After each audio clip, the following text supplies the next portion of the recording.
জলিকে এভাবে হাত ধরে নিজের কাছে আনছে দেখে সাবিত্রী একটু হকচকিয়ে গেল। তাড়াতাড়ি এগিয়ে এসে বলল, আরে বলিদি, কতদিন পর তোমার সঙ্গে দেখা, কবে এলে কানাডা থেকে? তারপর কটকট করে জলির দিকে তাকিয়ে ইশারা করল। বেচারা জলি সরে সরে যাচ্ছিল ওখান থেকে, কিন্তু বুলি মাসি আবার ওর হাত ধরে ওকে ওখানেই আটকে দিল। তারপর বলল, কোথায় যাচ্ছ তুমি?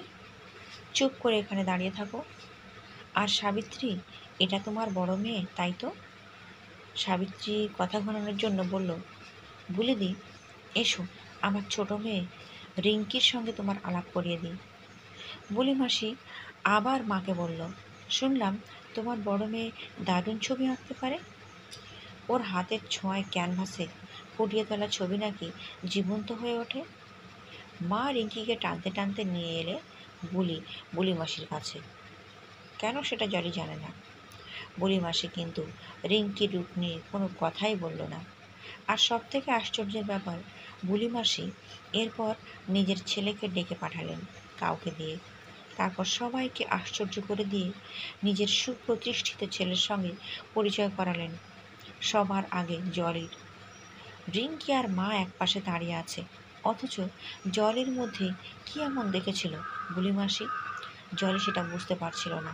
তারপর নিজের ছেলেকে বুলি মাসি বলছিল, অসাধারণ গুণ জলির, জানিস তো ভাবিন, আমি অবশ্য এখানে এসেই জানলাম সব। সেই থেকে এই মেয়ের সঙ্গে পরিচয় করবার ইচ্ছাটা সামলাতে পারছিলাম না। তারপর সবাইকে অবাক করে দিয়ে বাবিনকে বলল, দেখ তো এই ব্ল্যাক বিউটিকে তোর পছন্দ কিনা। যদি হ্যাঁ বলিস তবেই কথা আগে বাড়াবো। আর এই যে মেয়ে, তোমার আমার ছেলেকে কেমন লাগলো বলো? জলি হতভম্ব এই হেন মন্তব্যে। তার মতো কালো মেয়ে, যাকে কিনা কথায় কথায় মা বোনের অপমান সহ্য করতে হয়, শেষে তার জন্য এইসব অপেক্ষা করছিল এই বিয়েবাড়িতে। আসলে বুলি মাসি মায়েদের পাড়ায় থাকতো, বন্ধুর মতো মায়েদের সঙ্গে বড় হয়েছে। তারপর বিয়ের পর কানাডা চলে গিয়েছিল, 2 বছরে একবার করে আসে। এবার এসেছে মামা নিজের ছেলের বিয়েতে নিমন্ত্রণ করেছে বলে। এসে সবার ব্যাপারে খোঁজ খবর নিয়ে জলের যে এত গুণ, সেটাও মামা মামিদের থেকে জানতে পেরেছে।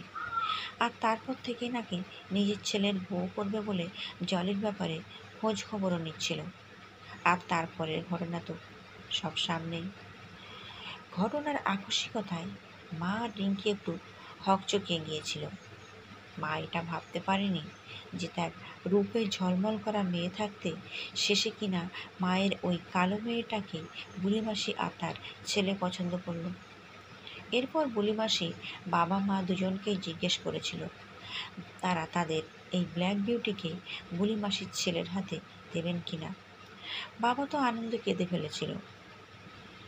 আর জলির শুধু ঠাকুমার বলে যাওয়া একটা কথাই মনে পড়ছিল, তোর বোনই একদিন তোর পরিচয় দেবে দিদিভাই, তখন কেউ তাকে তাকাবে না তোর এই রঙের দিকে। তোর বোনের ছটায় একদিন তুই ঝলমল করবি। ঠাকুমাকে আজ খুব মনে পড়ছে জলের।